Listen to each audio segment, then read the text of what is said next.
Hello YouTube, my name is Monica Smith and I want to welcome you back to my channel, Creative Moments. But before we get into writing tip number 2, I want you to look down below and no, I'm not being naughty.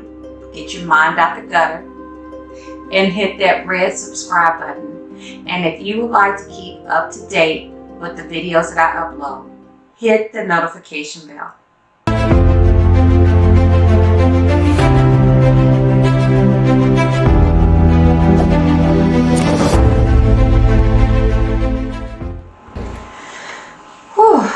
Now let's get into writing tip number 2.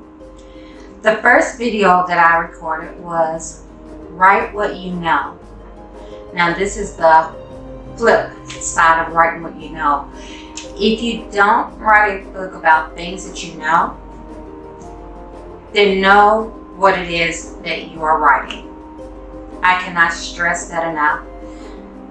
When I say know what it is that you're writing, research, research, research, research. And the reason why I say that is because if you try to bullshit, excuse the French, if you try to bullshit your way through a book and you're doing bare minimum, you have no real storyline because you don't really know what you are talking about, then know that it's going to reflect on your reviews. Readers that generally love to read, they're going to know that you just wrote a bullshit book and they will let you know it. Your reviews will reflect that you didn't take the time to give them your best you. So with that being said, when I wrote Skinwalkers, I had never written a paranormal book before. Matter of fact, I had just started reading paranormal books. As a young girl, teenager, late teens, the type of books that I would read was like by Sister Soldier and again, The Coldest Winter Ever. As me and my mother started to build a relationship, I read things like The Bone Setter's Daughter, The Joy Luck Club, The Color Purple, and what was that, her favorite book? It'll come to me later. But those were the type of books that I personally was reading. But I can remember like yesterday, I was sitting at the table having lunch with my co-workers who are Native American. I work as an LPN in public health nursing for a Native American reservation. Well, we were sitting there and we were eating lunch and the delivery guy comes in who delivers our supplies that we give out to the community. And he tells one of the girls, I feel like I have seen a skinwalker on my way down here, because he not only delivered in Arizona, but he actually came from New Mexico. He delivered to the reservations there, came down to Arizona and delivered to our reservation. And I didn't want to seem stupid, so I waited for him to leave and I asked the ladies, I was like, what is a skinwalker? And they started to tell me their folklore. I believe it's more a Navajo thing versus a Pima Indian reservation thing. But the girl that I was talking to, she was of both races. She was half Pima and half Navajo, so she was well versed on the tradition up there. So we were talking and she was telling me about the skinwalker, how normally, and I could be wrong because I don't have my notes right here in front of me, normally you will have to do something bad to become a skinwalker, and it could be something like murder or just something devastating. And she said that a lot of people didn't like to talk about it with outsiders, but she was kind enough to tell me. And as we're talking, I was like, hold that thought. And I go to my office and I grab a notepad and a pencil and I'm jotting down information about her folklore. Well, I didn't want to write a book exactly how their folklore portrays the skinwalker. I wanted to do something different. I wanted to be me, Monica. But before I even wrote the skinwalker book, I talked to my publisher about it. I was like, hey, you know that I know that we both know that I write really good sex scenes.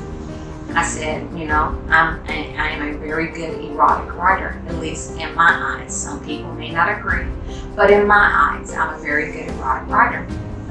I said, but I want to change. I want to write a paranormal book. And I'm so used to people telling me, no, you can't do this, you can't do that. That's not for you. That's, you know, all the negativity that comes with being a human. I'm pretty sure you faced a lot of negativity too.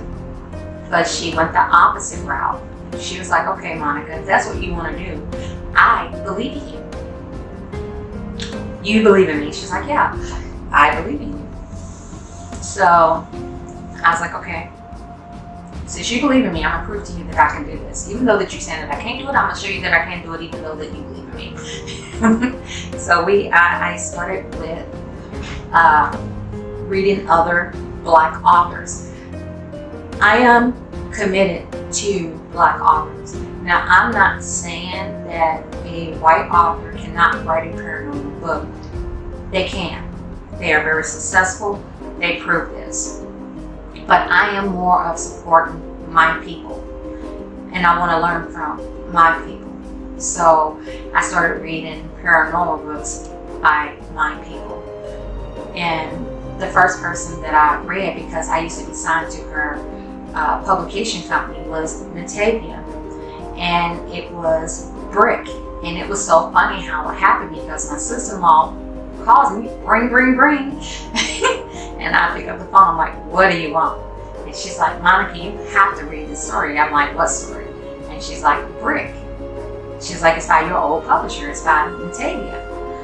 I was like, get out of here. Now, I've been published to Natavia, and I knew that she was the paranormal queen, but I had no interest in paranormal. So we read the book together. I'm reading it at home. She's reading it at home. And we're calling each other. We're laughing about this stuff because it was just so hilarious. And thank you, Natavia. You are an awesome author.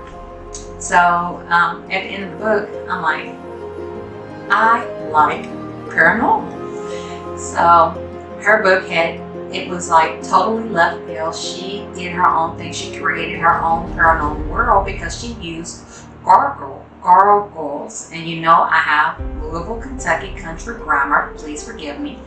But I was like, okay, I want to be different like Natavia. But I wanted to read more. So I at the same time that I was under that, I started with Major Key Publications. She had a paranormal author named Anita. So I started to read Anita's book. And I want to say it was the D-City Underworld series that really hooked me. I was like, oh my God. So if you haven't read that by Anita, grab it. That big Molly Pack stuff will have you laughing. So after I read Anita, I'm bouncing between two paranormal queens. I was bouncing between Anita's books and Natavia's books, Anita's book and Natavia's book. I was like, okay, I can do this. But I did not have enough information just yet.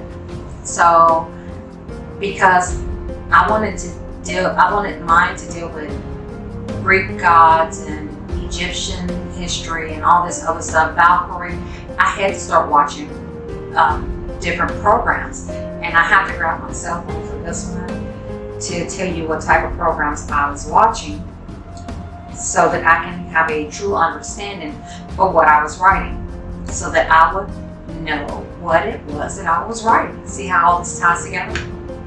So one of the first shows I started watching is called The God Code. And even with this book that I have coming up, I look at these shows to find the things that that you don't hear about in church or through Bible study, whatever. So I started looking at shows like The God Code or Secrets of the Bible was another one.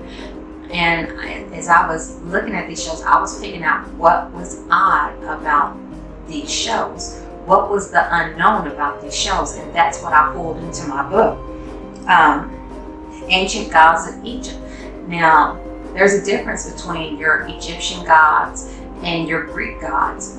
The only one that I knew for sure that I wanted in my book was Anubis. I am a freaking fan of Anubis.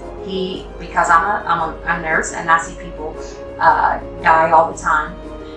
It was interesting to learn how Anubis comes to get the soul and takes it to the other side.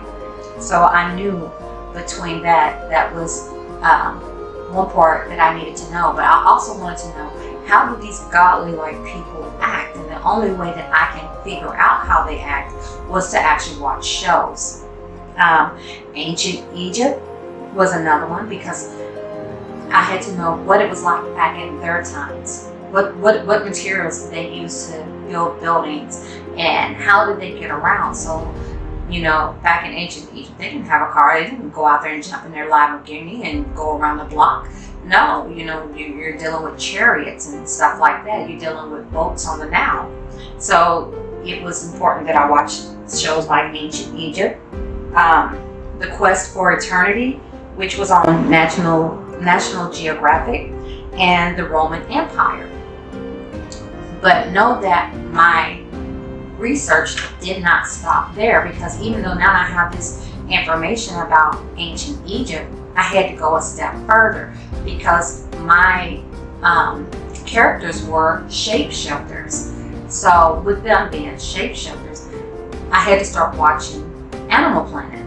And I was looking at everything from how the panthers act, how the cheetahs act, how the mountain lions act, how the saber-toothed tigers, if they had it on there, which I don't think it was, but I think there were some tigers on there, and how the lions act, how they build their families and how they protect their families, how they hunt, what it is they do, how is it, what is the job of the main man or the male versus the female, what are the differences in their functionalities. So I started watching all type of animal shows before I even started writing my book.